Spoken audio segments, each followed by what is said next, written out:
Hello, everyone, and welcome to another episode of the Nothing to See Here podcast. Hi, it's Frankie. It's Hannah, the mentee bee queen. Franklin. I'm not reading it. I refuse to do so. You say you're here. Here, I'll make a deal. I'll make a deal with you right now. You say your Okay. name, I'll read it. You say, Your full "Hi, my name. name is." Your full legal name. Not your full. You don't need your full legal name. You just say, "Hi, my No, name I need is." her full legal name and her social security number for no reason in particular. I won't give you my last name, but I'll give you my full 3 middle names. And then I will read what your name is on the Zoom call. Okay. Hi guys. My name is Amanda. Do I have to say my 3 middle names? You literally said you would, and then Oh. you chickened out immediately. Yeah, but they're embarrassing. One of them is quintessential 90s. One of them the listeners already know because you said it. Yeah. My name's Amanda Nicole. All right, there we go. That's fine. That's fine. All right, Amanda. We made that deal with Amanda because she was gonna have me read her name on the Zoom. Her name on the Zoom is "Don't fuck your sister," which is good advice. To be fair, Why is this my name? why is your name? Because we're watching Harangue again, and the one character, the princess, is betrothed to marry her brother and have children with him. And Not they cool. shouldn't do that. And the sister has spoken about having like really weak lungs and kidney, and maybe Ooh, that's because of all the incest. babies. Yeah, Yeah. They're incest babies, and they're going to make more incest babies. yeah. That is one of the reasons. The other reason is because Dogbird, your favorite character, is pretending to be the But brother of. Dogbird is pretending to be the brother of someone, but she knows he's not her brother, and he knows he's not her brother, so they can fuck. They're not brother Yeah. and sister. Yeah, but the dad is like, don't fuck my daughter. The dad just said treat her as if you're her real brother, which does imply Don't don't fuck have her. sex with her. Yeah. Hannah, this is a wild K drama. Also, Frankie, this is not a joke this time. We found a new song on this K drama. Yeah, so one of my complaints in a previous episode was that this show only has like 4 songs that they play. They played a new song today, Hannah. So they've added a 5th song into the Ooh. roster. You've also told me your favorite characters. My 3 favorites. My favorites Your three are favorite, my favorite is Dogbird, obviously. the main character and the best. My second Favorite. favorite Yeah. is the dude who owns like the restaurant or whatever. He's just comic relief. He's a bit of an idiot. He there was a situation today where he was clearly going to be hit over the head by somebody, and he leaned into the hit anyway and just took it. And then my third favorite is I can't remember his name now. Banru. Banru. Yeah, he's good. He's good. He got groped by his rival's sister.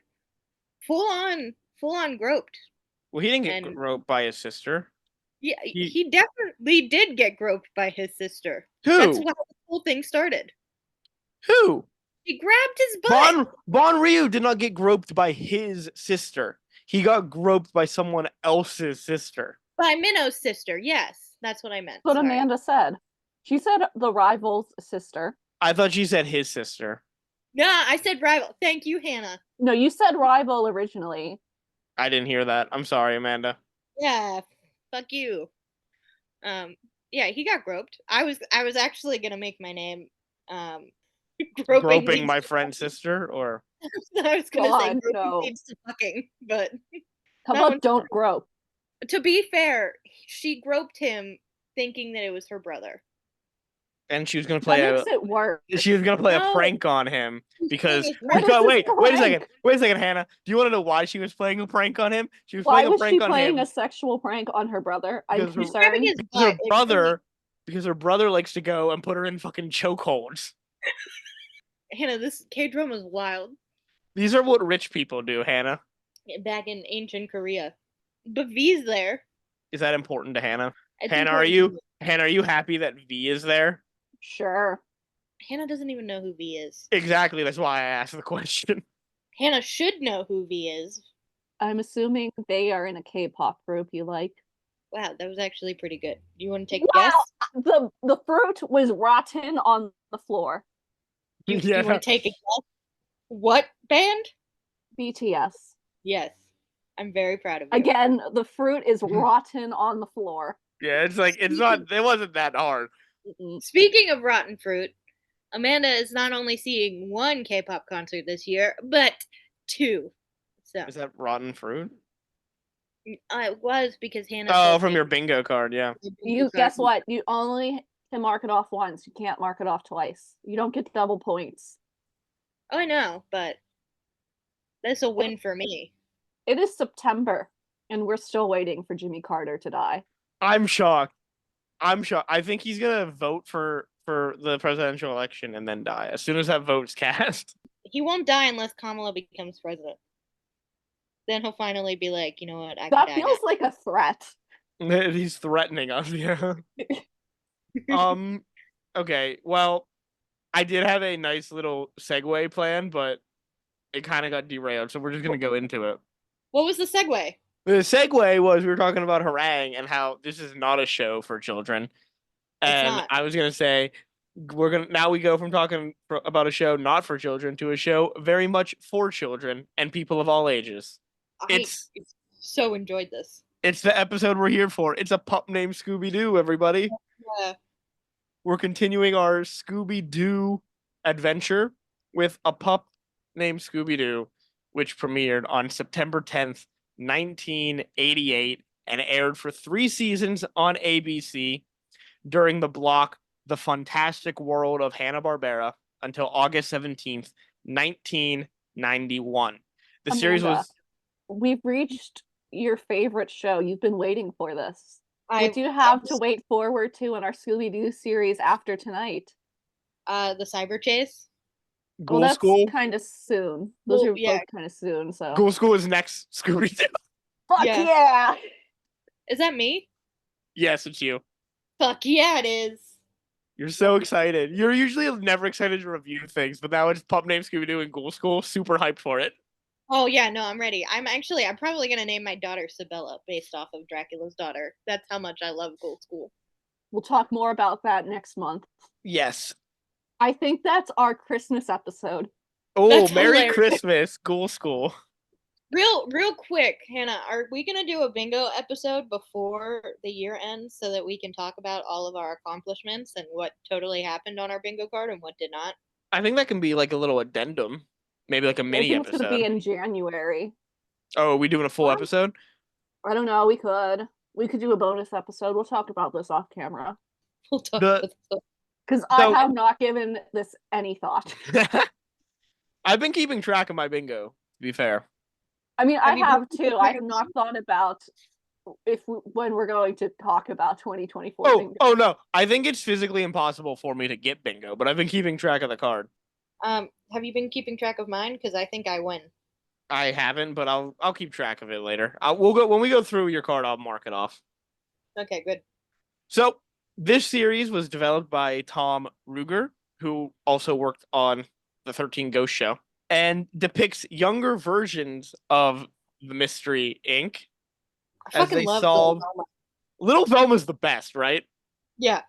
Also, you can't tell me that Velma is a child. She is a toddler in this, right? Yeah, she's like 4.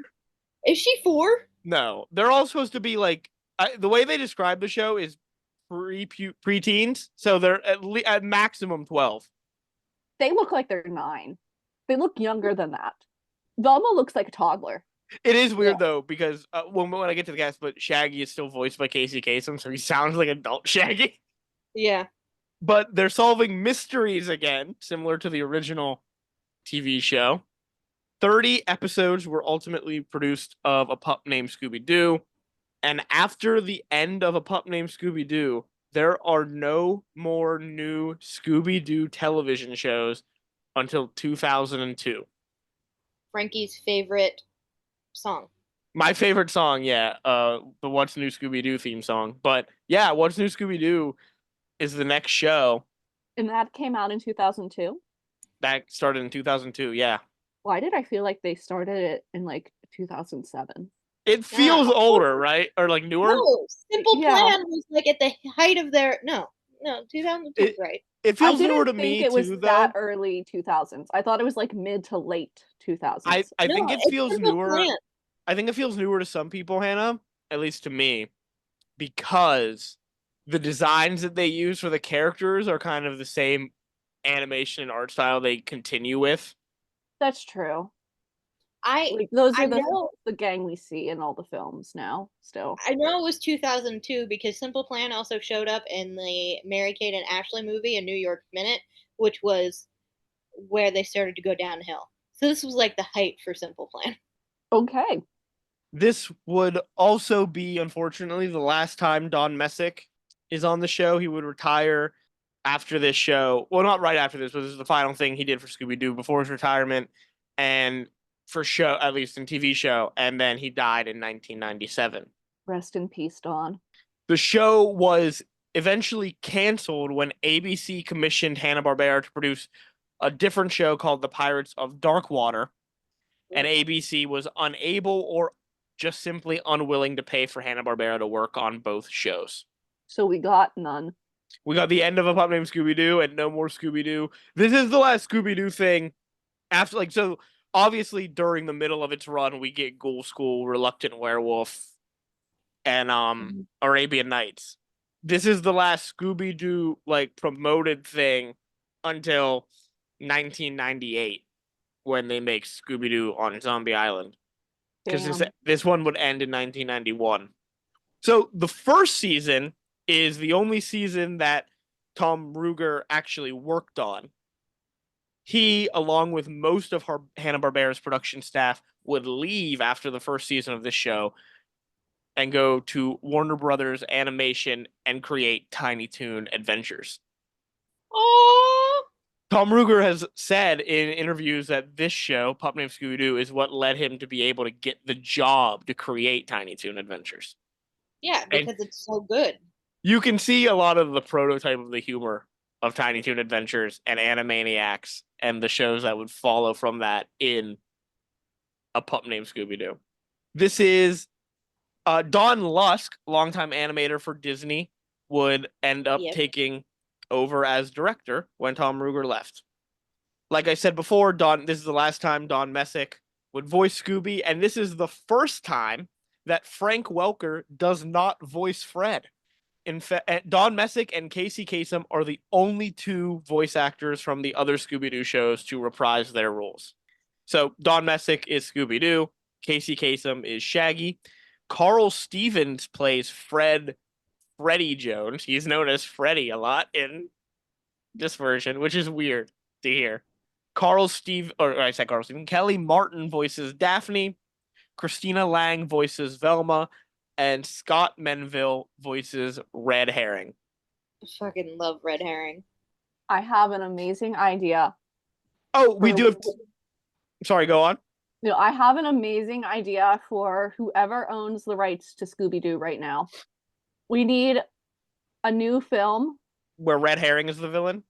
No, where that involves Red Herring. Red Herring needs help. Yes. Yes. New Scooby-Doo film where they bring back Red Herring. He's charged with the crime and calls Fred for help, but Fred doesn't want to help. But the rest of the gang insist on helping. That'd be That's good. good. That'd be good. Oh, I do have two more cast members. BJ Ward voices Shuggy. We don't see her in any of the episodes that we watch, but she is Shaggy's baby sister. And I love Shuggy. I forgot about Shuggy. Yeah, and then Don Messick, who does voice act in the show, just not as Fred Jones, is the voice of Jenkins, Daphne's butler. Did you mean Frank Welker? Because you just said Don Messick. It is Don Messick, yeah. Oh, Fred Welker does voice Fred. Sorry. He voices someone else on the show. I don't think I wrote it down, but Don Messick, who voices Scooby, is Jenkins as well. Gotcha. Yeah, don't confuse me, sir. I'm sorry. So I told Amanda this earlier today, but according to several interviews, A Pup Named Scooby-Doo was created because fans were starting to get tired of Scrappy-Doo being on the show, and they thought by creating a prequel, they could start fresh, and Scrappy-Doo would obviously not be included in the show because he's so young. So Tom Ruger, who worked on 13 Ghosts of Scooby-Doo at Hanna-Barbera, was considered the Scooby guy, and he was hired to develop a new series for ABC Saturday mornings. He used the same basic formula as the original 1969 show, but the biggest difference is the tone of the show. He built upon his slightly irreverent humor that he had established with 13 Ghosts of Scooby-Doo, creating a wackier, more extremely comic version of Scooby-Doo. And it was not uncommon for the characters to do wild Tex Avery-esque takes when they ran into the ghosts, and shots of the characters and even the monsters dancing were inserted into the rock music scored chase sequences. It's so good. It's so good. It's Peanuts dancing. It's really fun, isn't it? It's so much fun. The monsters themselves were also more comedic, such as a headless skateboarder and a creature made out of molten cheese. That's one of the best episodes. The characters were general parodies of their grown-up incarnations. Fred was portrayed as a tabloid-loving conspiracy nut with no leadership skill. Daphne was This a is vain. the start of himbo Fred. This is the start of himbo Fred. It really is. Daphne is a vain rich girl who did not believe in ghosts. Velma is a generally silent, cute child prodigy who spoke mostly to point out clues and solve the case. At one point in the show's development, Velma was supposed to be completely silent, and she would only say jinkies when she found a clue. And she clearly becomes more talkative as the show goes on. Yes, there is a difference between the amount she talks in the episode Amanda covers and the episode I cover. You can tell that they were like, oh, yeah, she's going to have to speak more. She walks, so I love the way she walks, the way they animated her. I love her walk too. Oh, it's so cute. The only two characters that stay mainly intact are Shaggy and Scooby. The only additional thing is that the Scooby stacks are way more extreme, including, and they can turn Scooby-Doo into a rocket, as is shown in the intro. After this show, the designs that they use for this would be used one more time, or two more times. Once in a flashback in a episode of What's New, Scooby-Doo. In the episode A Terrifying Round with a Menacing Metallic Clown, they have a flashback to Velma's 5th birthday where they look like this, except Daphne is wearing purple instead of pink. I don't remember that episode. Oh, I do. I'm going to I have do, because I to remember watch it tonight. This is canon. Like Scooby-Doo, A Pup Named Scooby-Doo is canon in the Scoobyverse. Well, they're all canon. Well, in to What's some New, extent. Scooby-Doo, they're canon, Yeah. but then Scooby-Doo: The Mystery Begins, the live-action film, reestablishes the canon because they don't meet until they're in high school.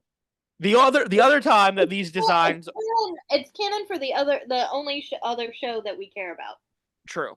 The other time these designs are used is in 2013, the movie Scooby-Doo Adventures: The Mystery Map, which is a direct-to-video puppet film, and the puppets are designed like the animated designs from A Pup Named Scooby-Doo. I was not expecting the words puppet film. Yeah, I know, right? We'll get there soon enough. Warner Home Video initially released all 27 episodes of A Pup Named Scooby-Doo on DVD in 7-volume sets, or all 30 episodes.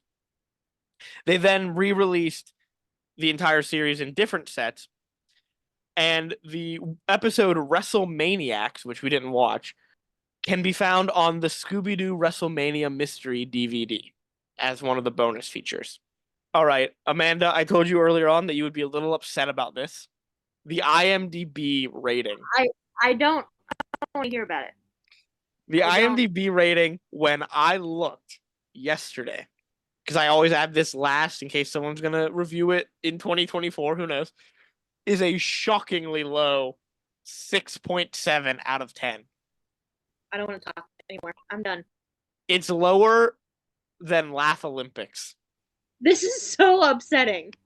Laugh Olympics has a higher rating. Maybe it's just more people rated this show and there's a variety of opinions compared, but I do have a 10-star review from it. The 10-star review says, seriously, SMH. I am seriously disappointed in humanity. This show only has a 6.8 on here when it obviously deserves a 9.6. That's the whole review, but I thought you would appreciate that one, Amanda. I did, thank you. I thought you would feel also the same way, disappointed in humanity. I'm a therapist. Half of the shit I hear just makes me disappointed in humanity. So There is only one-star review that was written out, and this is by angels_review. This was left in 2014. The name of it is "This is no Scooby-Doo." I love Scooby-Doo, but this is another story. This is rather bad, and when I say bad, I mean a botched rendition of an old favorite. Each character is so freaking shallow and they never learn anything. Every episode is practically the same. Something happens. The team gets together. They get to a point that Scooby eats a snack. They split up. They do a chase and finally catch the monster. Has this person watched Scooby-Doo yeah, ever? yeah, Like, that's like all Scooby-Doo is. yeah. I'd also like to point out this person, whoever they are, was like they're very shallow and they never learn anything. They're I was children. shallow as a kid. Yeah, they're kids. I want to say this. This next paragraph that they wrote, I don't think this person has any media literacy. There is another annoying thing that happens throughout a whole series. Fred's wild accusations. He goes way overboard, accusing aliens, government agents, and even the bully Red Herring. Now let's break down that name for a moment. Red Herring. Can I say that is the stupidest name for a character? Not to mention ironic, as Fred always points to him first. Ma'am. That's the point. Oh my god, why are we even racing this person's review? They're fucking stupid. Because it's a good laugh. We can laugh at this. Ma'am, do you really understand what red herring means? Just Do think you about it understand for a minute. comedy? The artwork is overboard and seriously overboard and comically exaggerated forms and jokes. At least the whole thing is consistent, but I feel it falls from the original. Characters go far from their original design. I understand what they were trying to do. Actually, no, I don't. They made the whole thing look like a joke. Voices are slightly close for Shaggy and Scooby, but everyone else is really bad. Characters sound I'm gonna read what they wrote. We all know that they meant whiny. Characters sound whinny and exaggerated. Every show seems to start out with Shaggy saying something he's doing with a pup named Scooby-Doo. The jingles are really annoying and just get stuck in your head the more you watch them. That's the best. So Best they do part. what they were supposed to do. In the end, I consider this a forgettable show that should just be put on the side.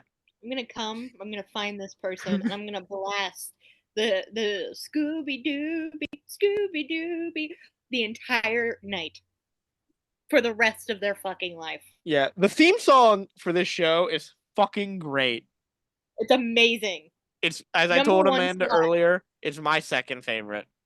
Simple Plan just wins by a tiny hair. It is a tiny hair. That song fucking slaps, but this song also slaps. Before we get into Amanda's review, I do have one fun fact. Well, not fun fact. It's a sad fact, Hannah. It's Amanda very sad. already knows this sad fact. Oh. There is no confirmation. There's a Reddit post where someone says it is this person from a band because they were a family friend and so they told them, but like it's a Reddit post. Okay. There's no confirmation anywhere because they don't give them credit in the credits of the show of who sings the Pup Named Scooby-Doo theme song. It's a mystery. Huey Lewis. It's an uncredited person, and that is such a shame. Yeah. It's so good. It I've is. been going around telling everybody that I was in a Scooby Doo theme song. Yeah, especially this one. Yeah. One of the best. Dare I say, the best? I'll let you have that. It's by a hair that I like What's New Scooby-Doo better. So Yeah. I can't believe that we don't know who wrote this song, who sang the song. We know who wrote it. Tom Ruginio and someone else. I forget the name of the other person, but they wrote the music and the song. But who sings it? Who is the singer? It's Audrey too. That Huey Lewis. you know what? On Reddit, a lot of people were saying it sounds a lot like the person who sings for Audrey 2 in Little Shop. Yeah. I have not listened to the theme song since I was a child, and even as a child, I didn't watch this iteration too much. So hearing it now as an adult and a theater fan, I was getting really strong Little Shop of Horror vibes from the music. The music on this show is great. Mm-hmm. As somebody who was in Little Shop of Horrors, yeah, no, You definitely. can confirm. Yeah. All right, that's all of the production history, fun facts, and review of the show. So, Amanda, tell us about the first episode of A Pup Named Scooby-Doo. I was so excited. I actually was so excited to watch this. I had to pee the entire time I watched this, but I didn't want to pee because I didn't want to pause it. So the episode that I'm doing is A Bicycle Built for Boo. Please tell me that's the right one. That is the right one. Yes. Oh, thank God. We So have a Google Doc, honey. yeah, well, that requires work to pull it up. I forgot that Shaggy, well, the Scooby Doo gang lives in Coolsville. Is this the first time we've seen Coolsville? I think think this is the introduction to Coolsville. I think it might be, yeah. Because this becomes their home for almost everything going forward. Yeah. So Shaggy narrates how he has a paper route. He's talking about how he always wakes up early. Not true. Real quick before I jump into the next thing, I don't know where Coolsville is located in the U.S., but he still has his Christmas decorations up, and there's a wreath on the door. That wreath is still there in the last episode. Is it really? I didn't Yeah. notice it. Yeah, he has Christmas decorations up. Like I think let me double check here. I think no other house has this. His house has Santa Claus, Christmas lights, a snowman out front. He's just a big fan of Christmas. Santa's on the roof. There are little reindeer. Yeah, and that wreath never goes away. Shaggy says that even if he doesn't wake up on time, he always is woken up by his alarm clock, which is his dog, which is what I imagine most dogs do if they can reach your bed. Hannah, unfortunately, your dogs cannot. No, but mine jump at the side of my bed and whack me in the face with their noses. That's adorable. Not at 4 a.m. when they just want out of my room. Let them out. I do. I have to get up out of bed at 4 a.m. every day just to let them out of my room because Waffles has locked us all in there. You need a door like a supermarket that opens from the inside. I need a doggy door in my that's into your bedroom. Yeah. I think Waffles and Truffles might be a little too chunky for doggy doors. They make doggy doors for extra large dogs, Amanda. Yeah. I would just get a large breed dog door. A German Shepherd doggy door. Yeah. I've seen a big dog go through a small doggy door before. It makes you feel any better. John Lawrence comes into my room in the middle of the night, crawls under my blankets, will crawl under the blankets, and puts his wet nose on my feet. Does your cat have a foot fetish? No. He's trying to be Sounds like cute. he does. He likes to be all cuddly and he likes to be warm. I don't know what it is. He's always liked blankets. But it's either my feet or if I'm wearing shorts to bed, it'll be my upper thigh, which scares the fuck out of me because I'm like, who is by my thighs? And then I have to realize that it's my cat, my poor, stupid little dumb cat. And then occasionally, if he's really happy, he purrs, and when he purrs, he drools. So then my feet and or my thighs are all slobbery. That's what happens at my house at 4 a.m. Regardless, Scooby-Doo wakes up Shaggy. He goes to load up Shaggy's his bike, his little red bike, with his newspapers that were dropped off in front of his house by his boss. As he's rolling them up, before he rolls them up, he takes out his claws, and apparently Scooby's claws are basically a Swiss Army knife. Did anybody? Yeah, all dogs' claws are Swiss Army knives. Didn't you know that? I didn't. I'm not a dog person. So I thought that was rather amusing. So as he's rolling them up, Shaggy's bike gets stolen by a monster, a green gooey monster that I'm sure is supposed to be a little bit of a ripoff of Ghostbusters. Just a little bit. Not a lot, but a little bit. I thought it was supposed to be like a swamp monster. Yeah. I was getting Ghostbuster vibes. Maybe it's because of the color green. Like that specific green. So Scooby, of course, gets scared, jumps in through Shaggy's window and hides under Shaggy's bed. Shaggy's like, hey, don't sleep in my bed. My mom's going to have a cow. He's like, you look like you've seen a ghost, Scooby. What's wrong? And he's like, you know what? I did see a ghost. The ghost then does the weird like alien thing with his mouth, where he has another little mouth inside of Oh his mouth. yeah, the xenomorph tongue thing where he's got a little Yeah, version of himself in his mouth. yeah, it was real weird. Do you not have a little version of yourself in your mouth? That's weird. I have that. Frankie, we've been friends for years, and if this is the first time I'm hearing about a little mouth inside of your mouth, um, I'm gonna have to end this friendship.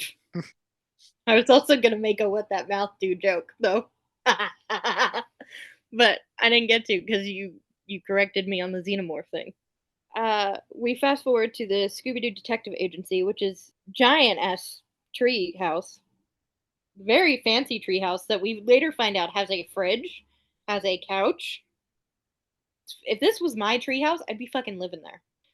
The rest of the gang is there, and Shaggy is on the floor crying, throwing a tantrum, saying that his bike is gone, his very special bike, it's gone, and everybody looks very unimpressed. They're like, "Who would fucking steal your rickety old bike?" And Scooby's like, "It was a ghost. Duh. It was a big, scary ghost." And of course, he like morphs his face a little bit, starts to growl, and was like, "I want this bike." What the ghost said. And people are like, "Why would they steal Shaggy's bike? There's no such thing as ghosts. Why would a ghost take a bike?" And we see Velma. Velma doesn't speak at all, but she looks adorable. Fred, of course, blames it on the neighborhood bully, Red Herring. Uh, To be fair, stealing a bike is something a bully would do. yeah, This that's is the very. first and only time where it makes sense. There is an episode, I believe, where Red Herring is actually the villain. Yeah, but he I never was blames him Yeah. in that I was episode. going to ask because I had that like memory in my like the back of my mind, but I wasn't sure if it was real or not. It's No, an it's real. episode where Okay. Daphne gets fed up with Fred always blaming Red Herring.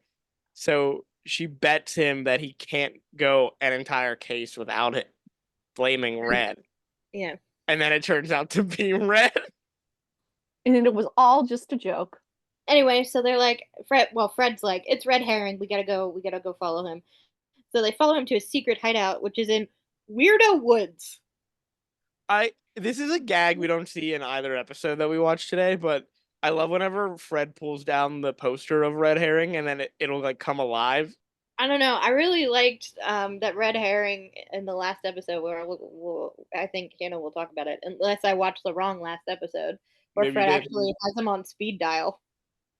You definitely watched the wrong last episode. I don't remember I that. don't think that's what the gag was.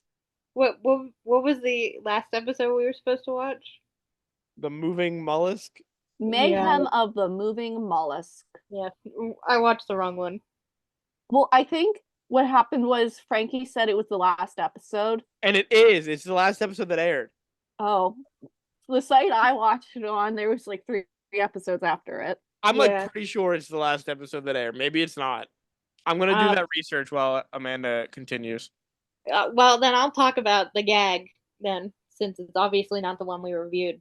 Um, the episode that I watched, it was where there was a ghost of a librarian. Um, it was divided into three parts. Interesting enough. Yeah. This ghost was a librarian, and Fred was like, it was obviously Red Herring, and then he gets a phone, like a call on his phone or the phone in the library, picks it up, and it's like, Red's like, "Sorry, I can't be here today," or whatever. And Daphne is like, "Nah, I got this." Jenkins go and pick up Red Herring, bring him here, just so Fred can see that Red Herring is not the ghost. And Daphne's like, "Are you good? Is everything fine? All right, Jenkins, go take him back now." So yeah, apparently Red Herring needs to show up for Fred to feel comfortable. Listen, I'm not saying in my idea film that I've already pitched that they're a little That they're gay, gay? but I'm not saying that. They definitely Mhm. are gay. Anyway, so we're in Weirdo Woods. They're sneaking around. They're looking for Red's hideout. All of a sudden, somebody says something about a swamp monster. Daphne screams. She screams because her new go-go boots have mud on them. Very fair. Very fair. Very fair. Those are white. Those ain't coming clean. Yeah, those are white go-go boots. This mud is fucking purple. Yeah. Um, I mean, maybe this is why purple becomes her color. Shaggy and Scooby, or Shaggy says something akin to, "Man, Daphne hates getting dirty almost as much as we hate swamp monsters." Then they are grabbed by a swamp monster, or what appears to be a swamp monster. It comes and it starts cornering them to a tree. Ah, it's just Red Herring. He's playing a prank. He thinks it's fucking hilarious. Startles him. All that jazz. Velma then pulls out a metal detector while Fred's having his little triumphant "you did it" type moment.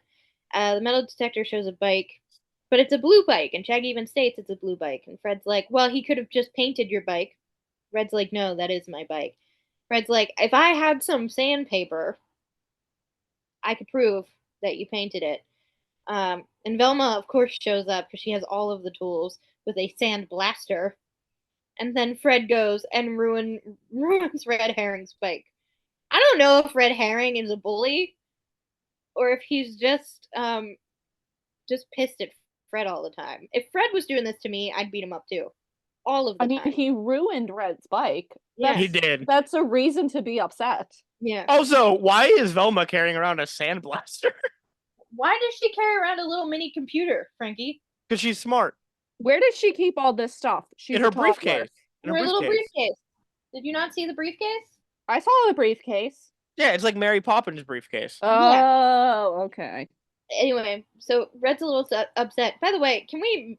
Nobody mentioned this, but Red has like a little heart tattoo. Yeah, he's got the mom tattoo. Yeah, if he's the same age as all of them, who's his mom, and why did she let him get a tattoo? Because it's honoring her.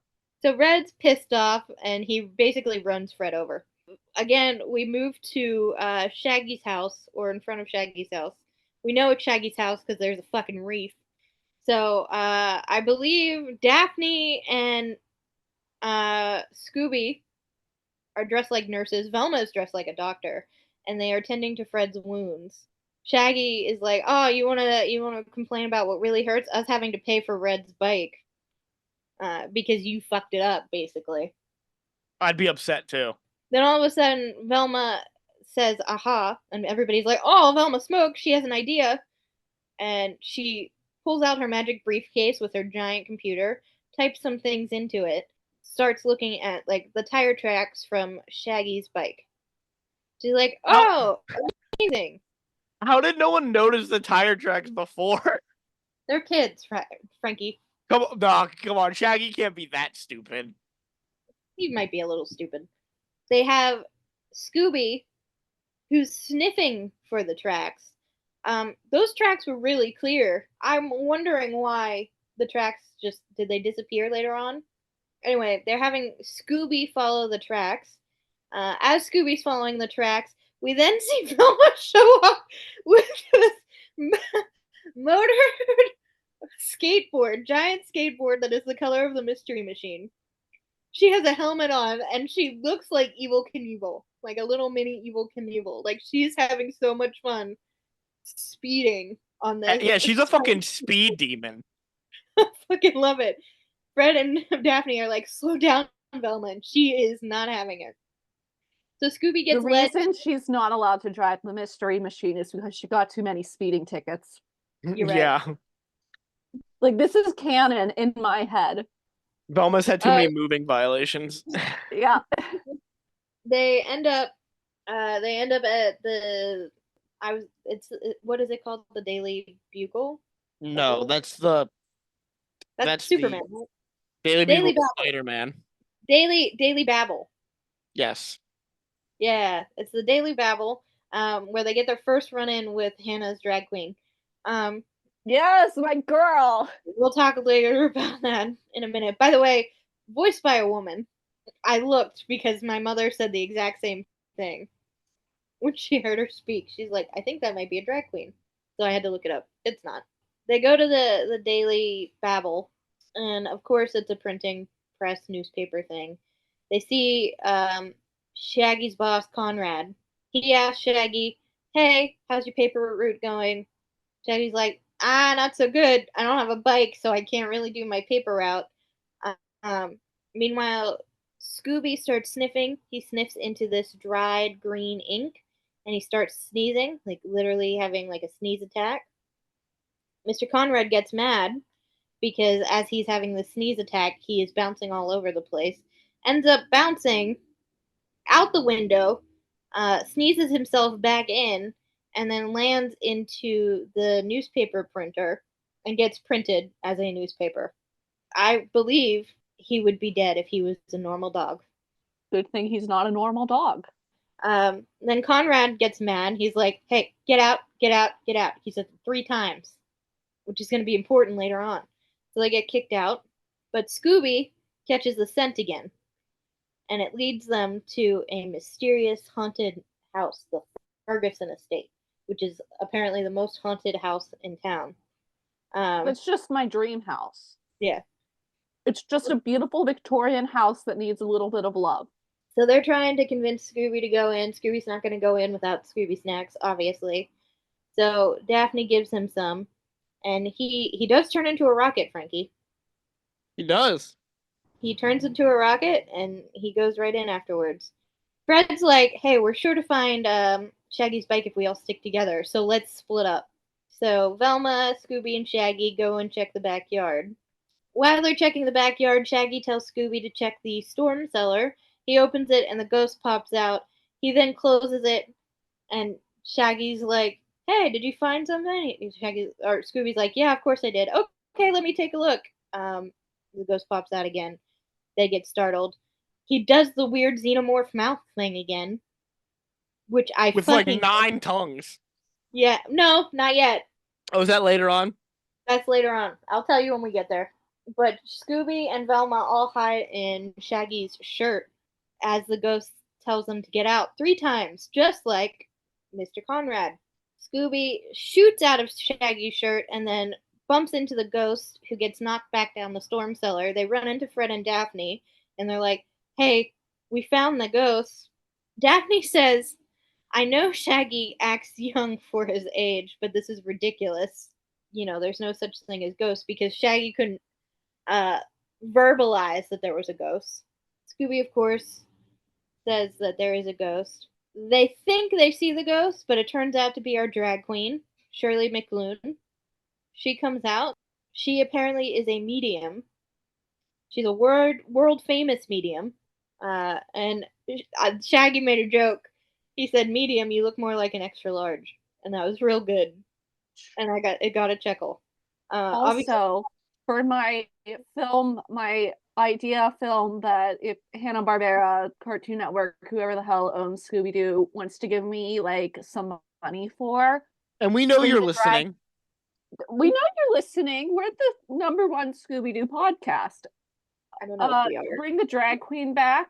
Just say it. She's not a drag queen. Find something out about her in the end, and I think she could be helpful in this film. She's not a drag queen, Hannah. I'm sorry, she's a world-renowned medium. She ends up having a little, I guess, psychic medium vision and tells them to get out before it's too late. Says get out 3 times. Then tells them to have a nice day and leaves. As she leaves, she drops a little device, doohickey. It looks like a camera. Scooby looks into it and his eyes go wonky. Yeah, it's a spy camera, according to Fred. So he's like, of course, she's not a medium. She's an alien from Mars who comes to steal bicycles in her plot to take over the world. Shaggy is like, hey, Earth to Fred, please bring your brain back to Earth so that we can find my bike. They find footprints leading to the house, along with part of Shaggy's bike. So as they are exploring this house, which, Hannah, this is a really nice house. I know. How much for it? It definitely needs some work, though, because they fall through a hole in the floor. And they fall into a bunch of piles of money. Like, a shit ton of money. And of course, to fix the floor. Shaggy's like, with this money, I'm gonna be rich. I could buy like 1 million bicycles. Velma inputs the money into her computer and finds that they all have the same serial number. She says Jinkies too. They open a door because they think more money will be in there. Oh, nope, it's the Ghostbuster ghost. So they start being chased. They're backed into a corner. Velma sees a button on the wall that moves the fireplace that they were kind of, I guess, locked into. It turns around and leads to a little slide. There's a sign on the slide that says, what does it say? Let me look. It says standard cartoon shoot gag, which they're correct. And it leads to a weird dungeony place. Would you say this is a dungeon? I don't know what I would say dungeon-ish. Yeah. A weird dungeony basement, and they find another printing press down there. Fred thinks that the printing press is there to print vacation brochures for the Martians are printing vacation brochures. They go see a stairwell. Scooby goes to go down the stairwell. He falls down and he lands on Shaggy's bike. But the chain is missing from Shaggy's bike. So we wonder where that chain went to. Velma looks and she sees a chain on the printing press. Doesn't verbalize anything, but she's like, I think I know where it went. The ghost is back again, and this is where we get our classic chase scene, the longer one, with a really good bopping soundtrack. They do their little Peanuts dances, which I love. Really reminiscent of the Peanuts. The dances are great. Yeah, they're really good. Even the monster, I think, dances at one point. The monsters always join the dance. Yeah. Velma does lose her glasses in this chase. Scooby Tarzan swings and saves her multiple times. Man, when she loses her glasses as an adult, she just kind of like bumps around into things and occasionally bumps into the monster. When she loses them as a kid, she almost fucking burns to death. Yeah, or falls off of like beams. Yeah, real intense. But when Scooby gets her glasses back, she hugs him and like gives him a little kiss, which is kind of cute. The gang is being cornered by the monster, the other gang, while Velma and Scooby are by the printing press. They find some ink. Scooby, of course, is sniffing the ink. At this point, the monster's like, I'm going to finish you kids off to Fred, Daphne, and Shaggy. And Shaggy screams, Scooby-Doo, where are you? Scooby has another sneeze attack and lands on the monster. Blowing the monster into the printing press, he gets trapped, catching the ghost. Obviously, they're going to go unmask it. Fred does point to us, and he's like, hey, do you know who did it? And I was like, oh, we're in Dora the Explorer. Fred thinks that it's Shirley MacLaine. She said after we found her spy camera, she put on a ghost costume to make sure we wouldn't find out about stuff. But Daphne's like, it's obviously not her. She was trapped in one of the dungeons in this basement. Apparently, the so-called ghost locked her in there, and she's not really a medium or a Martian. She's here about the counterfeit money. She works for the Treasury Department. She's an undercover agent. She has a badge and everything. See, she's perfect for my imaginary Scooby-Doo film. She had been hunting this counterfeiter for a while. Turns out that the ghost is none other than Mr. Conrad. And the whole reason that Mr. Conrad stole Scooby's bike or Shaggy's bike was because he needed a chain. The chain in his printing press broke, and that chain on Shaggy's bike was an exact match to this printing press, I guess. I love that he couldn't just go to the store and buy a new chain. Yeah, he wouldn't have been caught if he just didn't steal a kid's bike. Yeah. All he had to do was go to the local Kmart and get a bike chain. Yeah, he just needed a bike chain. Yeah. What an idiot. Anyway, Shirley MacLaine takes him away. Shaggy's like, hey, one more thing about my paper route. I quit. He's like, one more thing before you go to Sing Sing. I quit. So, pretty good. I don't think he's going to Sing Sing, though. Shaggy found his bike. They got their picture in the paper, and now he's looking for a part-time job. Fred's like, I hope you get one so that you can pay our fee for finding your bike. It's 10 cents a day plus the price of all the goodies that we can get. And Shaggy's like, oh, that's fair. But the total ends up being $25, which in that era, in the 90s, was probably $75. To be fair, if Scooby and Shaggy aren't on the team, 10 cents a day plus all the goodies they can eat is a good price. It's a good deal. Yeah. And so Shaggy looks at the bill and he's like, "This is outrageous. Who's been eating so much?" And of course, we look to Scooby, who's eating a sundae with a little American flag on top of it, and that's where it ends. What a fun episode. I love this so much, man. It brought me back to my old Cartoon Network days. I forgot to mention this earlier, but I love the fact that when they were running away from the monster, Daphne was doing her makeup. Yeah, of course. You wouldn't do your makeup? I would do my makeup. I would I do don't. everything but eyeliner. I don't. Yeah, you can't do eyeliner while you're running away. I don't wear makeup, so I wouldn't. But Maybe not a lip liner either.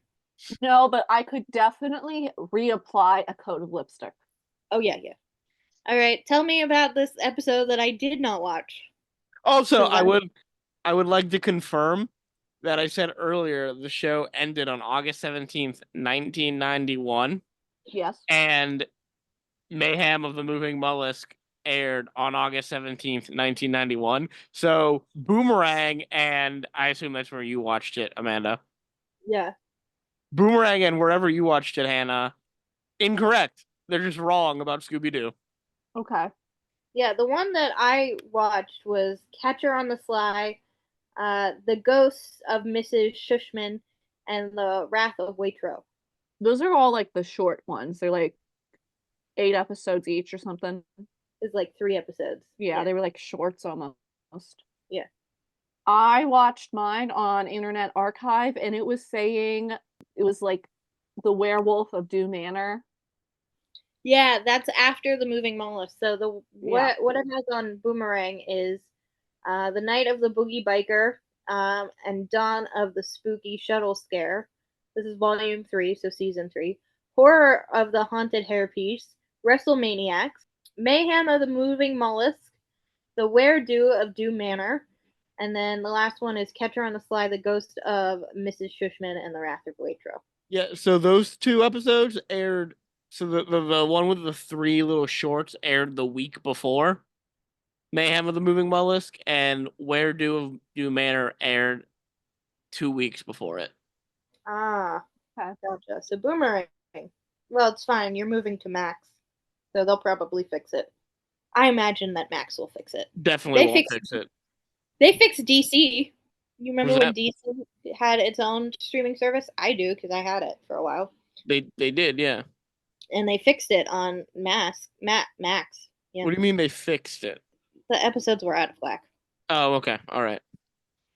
Like the Batman the Animated Series episodes. I thought you meant they fixed DC's entertainment. I was like, they've killed so many things. No, no, but no, but no, they haven't. In fact, I'm a little mad at Max because some of the DC animated movies aren't on there anymore.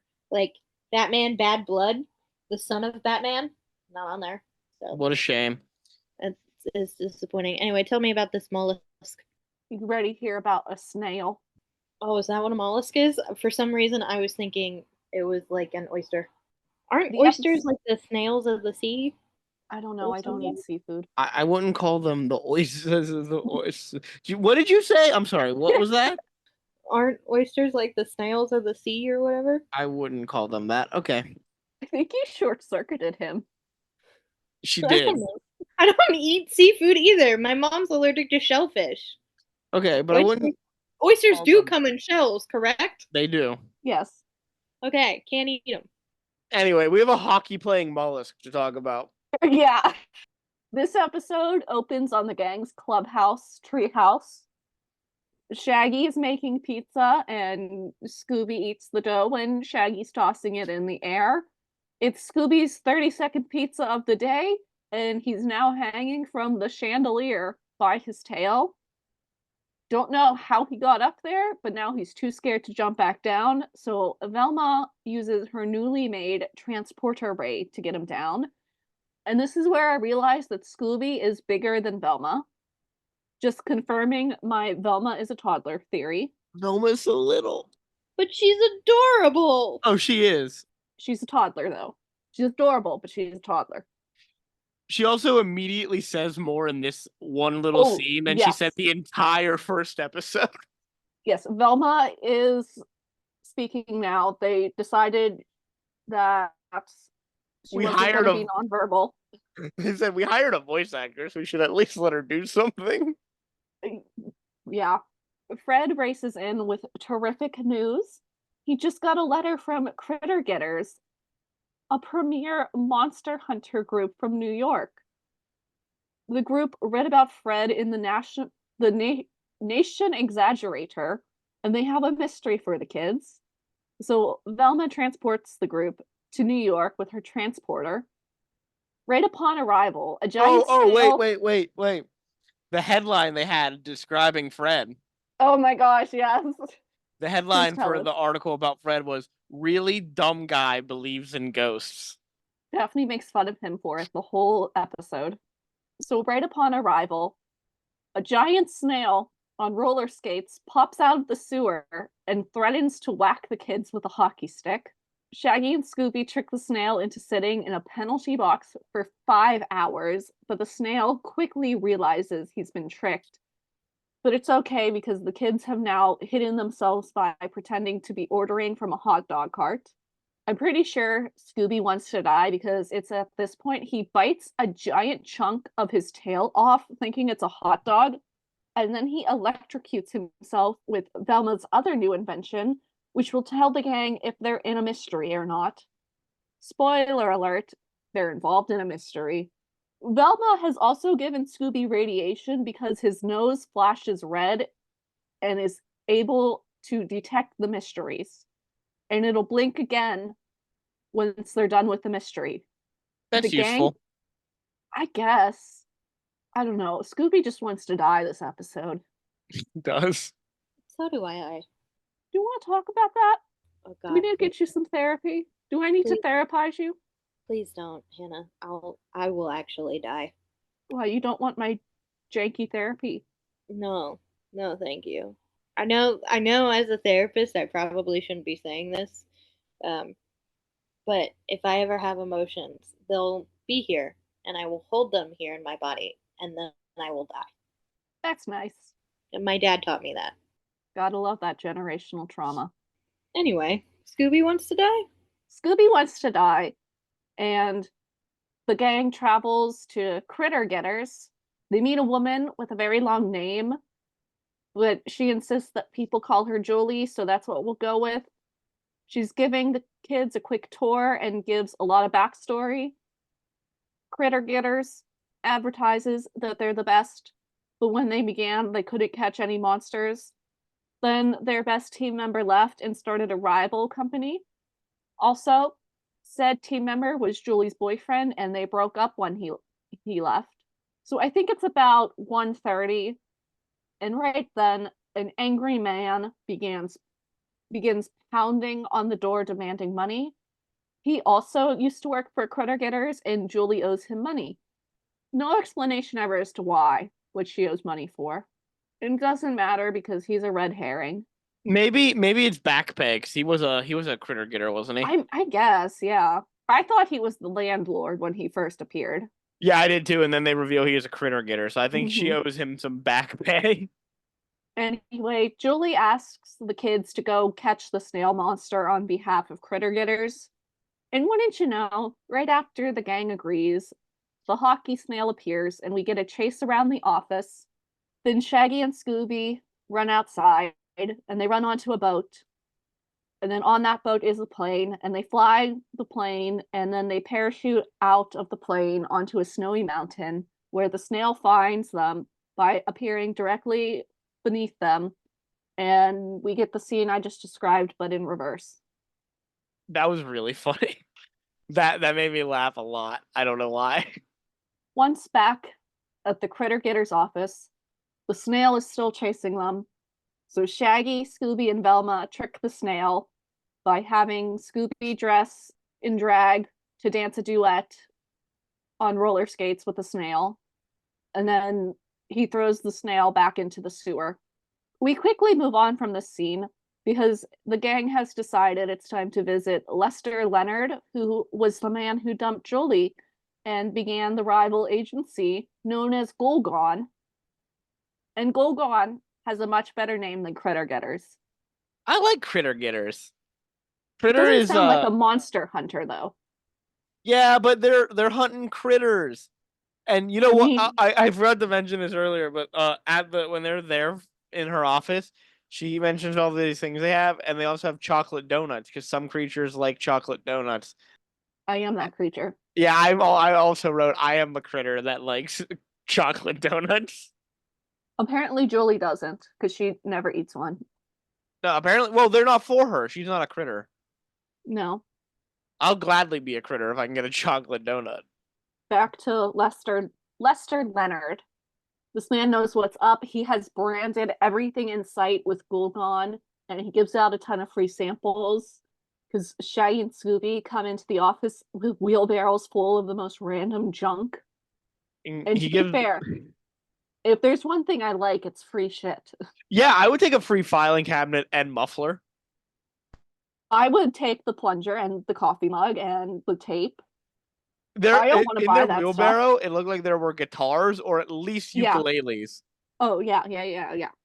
So the gang interviews Leonard for a while, but there's nothing really to note during their conversation. Then at one point, Scooby hides in a filing cabinet where Velma finds a clue. And He's like covered in duct tape. how does Scooby's she let covered us in duct know tape. about this clue though, Hannah? Oh, she just holds up a little sign instead of saying Jinkies. The sign says Jinkies for her. Yeah. It's adorable. Why is Velma the best on this show? Probably because she has the most personality. Can we say how like Velma's so good on this show and like in every other incarnation, and then they fucking ruined her with that Velma show? How could they do this to this little girl? Maybe Velma's on a different timeline than It's a the different pup. universe. Yeah, it's a different universe. Because that's how I think we have to at this point explain the Scooby-Doo universe by there being different timelines. Is Scooby Doo the original multiverse? Yes. Yes, it is. We just didn't know it at the time. The gang leaves the Gulgon office and heads to the subway, where Fred is killed by commuters coming off the subway, and then the snail appears. Snail paid subway fare, or I guess. I'm assuming he's just on the hockey team. That's like his professional job. He's a hockey player. maybe, yeah. Daphne placates the monster by giving it a monster snack. Now we need to figure out what the fuck a monster snack is. We've cracked the case on what a Scooby snack is, but A what's a monster? caramel cookie. Yeah, I don't know. What's like what's like the reverse of caramel? yeah? What's the reverse nastiness of caramel? Black licorice? I like black licorice. I'd like a nice monster snack then. It's gotta be like real savory, right? It's activated charcoal. It's vinegar, just straight vinegar in a cookie. God. A vinegar flavored cookie. That's what the monster snack is. Also, why does she have them? Why is she just carrying around snacks for monsters? Just in case they need to be placated. And that's how she tempts them into doing the chase music scenes. They're monsters, Frankie. That doesn't mean we're gonna starve them. We don't starve prisoners. Well, we shouldn't starve prisoners. Yeah. So why should we starve monsters?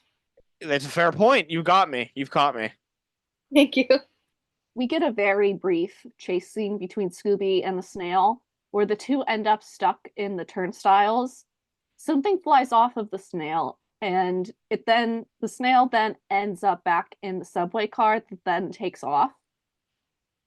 Also, the subway car stays put for a long ass time. Yeah, someone's at like the next line, pissed. Yeah. Someone said, I am late for work. And then he's going to get on and see the snail and go, this is why I'm late.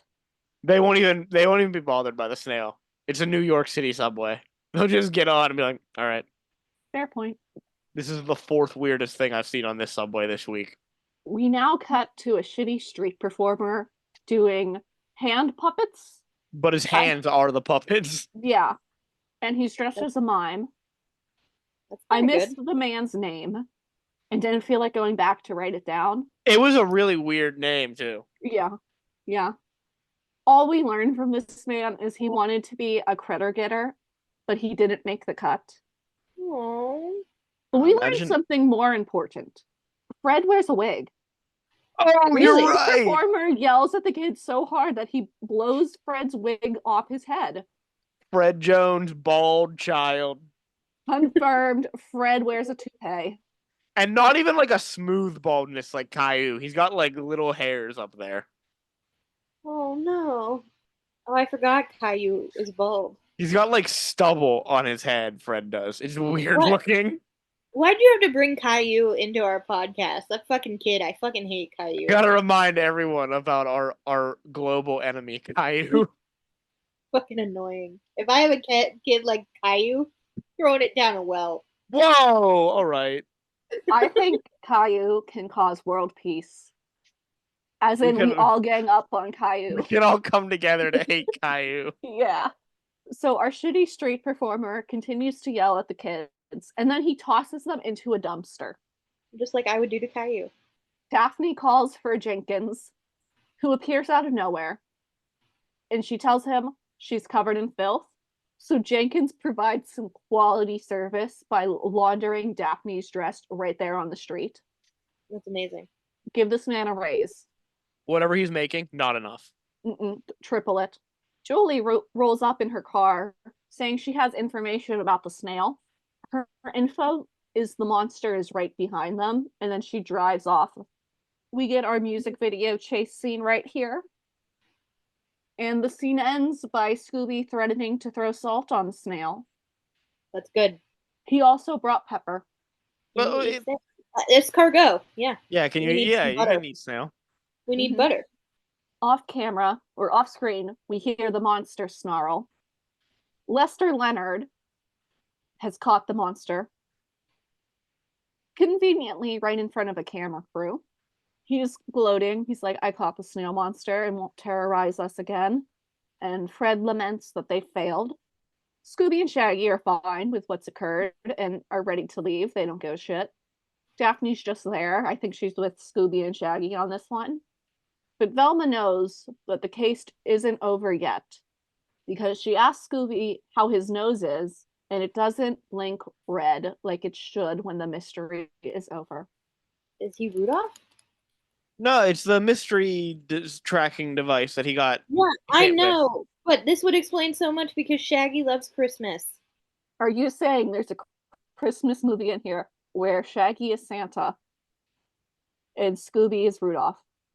That's I'm the not- sequel to your other movie, Hannah. Yeah, I'm Ooh, not okay. saying- Fred's just confused at this point because he's convinced Leonard caught the snail monster. But Velma, our girl, whips out a crane, removes a sewer grate, and yanks a film projector out of the sewer. I'm glad she used a crane because she's too tiny to pick it up herself. The camera is as big as her. And Girly has a plan. And we cut to Critter Getters, where the gang is filming a commercial. Daphne and Fred are shown on screen. Daphne is saying how glad she is for Critter Getters as they caught the snail monster who is tied up behind her. Just kidding, because the monster is just an inflatable balloon that the real snail monster destroys once he barges in. Shaggy and Scooby come in as knockoff Ghostbusters, and they're barely, just barely, able to capture the real snail monster by forcing it into a giant spring. No, Mr. Stay Puft Marshmallow Man? No, just a giant spring Okay. and a giant snail. Julie, she is ecstatic because the monster has finally been caught. And she asks the question, who's behind the monster? They list off all the red herrings we've met throughout the episode, including our favorite red herring, Red Herring. Velma transports him here to New York City, and Herring admonishes Fred once again because it's not him. Good. But Red Herring, polite, thanks Velma for bringing him there so he could insult Fred to his face. That's And I in my movie, when Fred's like, "No, we're not helping Red," the rest of the gang can just be like, "Why? He was really nice to us when we were kids." Fred could be like, he was nice to you guys. Everybody's like, And- that's because you guys didn't know that you both love each other so much. And we got that gay subtext going on. Yep. Hanna-Barbera, please make this movie. Warner Brothers. Whoever owns you, whoever Warner owns Brothers. Scooby-Doo, Warner Brothers, please. Give us Please. a ring. We know you're listening. We have a great idea. People love this cartoon. Except for that one wrong person. Yeah. I don't know what the film's going to be about, but it involves red herring. Mm-hmm. That's all we got. Anyway, who is our moving mollusk? It's Lester Leonard. I knew it was Leonard. Mm-hmm. Everything he had on his snail costume was Gulgon branded. Fucking nice. Mm-hmm. Sell out for his own company. Good. Nice. Yeah. Oh, and the snail he caught on camera was from a projector, the projector that Velma pulled up out of the sewer. It's also the same one he had in his office. And all the monsters he's captured before, all fake, because the more monsters he captures, the better his sales of his Gulgon merch are. He's just a capitalist. Yeah, but then he did commit some crimes. He did, and he admits to all the crimes he committed, and Scooby's nose finally blinks red, telling us we're done with the mystery. Daphne reads Lester to Phil, and the episode ends with Shaggy and Scooby enjoying some Critter Getters pizza. Yeah, they got a sponsorship deal real fast. Yeah. That's the end of A Pup Named Scooby-Doo. Until this movie we're working on, comes out in 30 years. Yeah. Obviously. So, where do we want to rank A Pup Named Scooby-Doo? Number 1. I would rank it at number 2. I think Into it. Scooby-Doo, Where Are You is still the GOAT. No. Oh, Frankie, you're no. the It's my vote. Oh, no. I don't like this. There's a lot of pressure.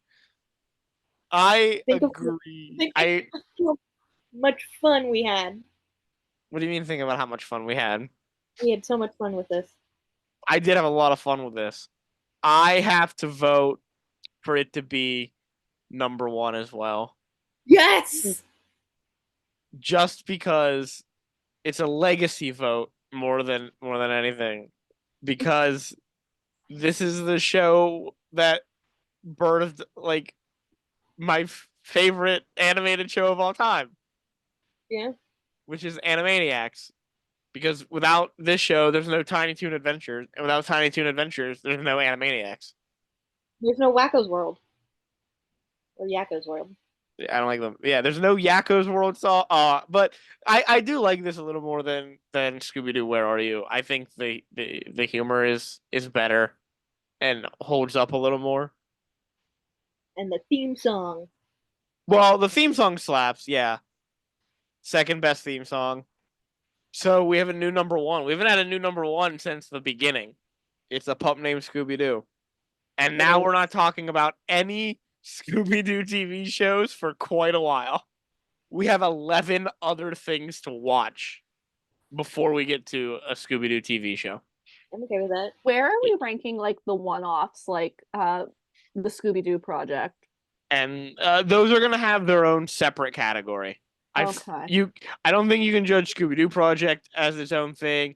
You can't judge the Johnny Bravo Scooby-Doo episode or Night of the Living Doo or the Supernatural Scooby-Doo episode in with like a series of Scooby-Doo. Okay. So they'll have their own third category. I've been thinking about that as well, Hannah, because the Johnny Bravo one is coming up fairly quickly. But that's not what is next. Next month on Scooby-Doo, like I said earlier, Amanda will be reviewing Scooby-Doo and the Ghoul School. Merry Christmas, you filthy animals. Which was released the same year as A Pup Named Scooby-Doo, 1988. What a big year for Amanda and Scooby-Doo. It's so good. Two of your favorite Scooby-Doo things, both released in the same year. Fantastic. A special little gift just for you. No. Thank you. That is not our next episode. Our next episode will be steered by Hannah. Hannah, what are we going to be up to? It's rain and meat.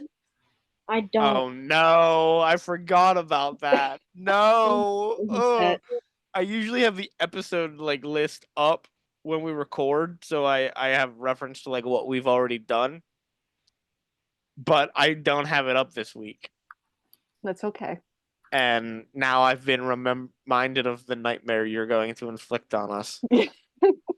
Well, it's gonna be raining meat next week, everybody. Yay! Yay! I guess Yep. we're all excited. Woohoo! I don't know if I'm excited.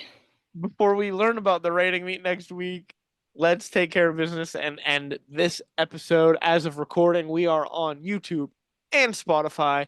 If you're listening to us on YouTube, remember to like, comment, and subscribe. Hit that little bell so you get notified when a new episode is uploaded each and every Wednesday morning. If you are listening to us on Spotify, remember to leave a comment on the episode of what you think of the episode and leave a rating. That helps out a lot. But no matter where you're listening to us, remember to share us with anyone you think might like the show, might not like the show, might be interested in wrestling, in Scooby-Doo, in Disney movies, in Weirdos of History, in creepy little cryptids and creepy stories, and maybe they're interested in meat raining down from the heavens. Who knows? Send this to Warner Brothers so they can hire me as an idea person for Scooby-Doo films. We'll start with just the one film, and then we'll see where we go from there. We're They'll not greedy. probably fire me because it'll all be gay. Not greedy. Well, yeah, maybe. But, at least you gave it a try. If you'd like to send us an email with any ideas that you have for Scooby-Doo films that we will then steal and pitch to Warner Brothers. Any questions you'd like to ask us, any ideas for episodes, or any thoughts about any of the previous episodes we did, then you can do so by sending us an email at Nothing to see here podcast at gmail.com. As always, here is spelled Hear. if you would like to see some great artwork done by Amanda and some great memes and out of context images done by Hannah promoting all of our episodes and having some fun, you can do so over on our Instagram page, which is Nothing to see here pod. Maybe I'll post a picture of Caillou that we can bully. yeah, all of us can join together and solve all conflict in the world by bullying this little Canadian bald kid. He's Canadian? Yeah, it's a Canadian show. No wonder. All right, we don't have to attack all Canadians No, just no wonder why this fucker got away with so much. because they think he's nice because he's Canadian. Yeah, because he's a whiny he's a little brat, and they're just too nice. Canadians are too nice. Put him in his place. Put that little 4-year-old in his place. Punish him. Teach him about the world. Yeah. Is this racist? No, they're Canadians. They're white. We're white. I don't know. Come on. Anyway, I think that's all of our business taken care of. So saying goodbye and good night. It's Frankie. It's Hannah. Don't fuck your sister. Life advice with Amanda. Goodbye, everyone. Bye.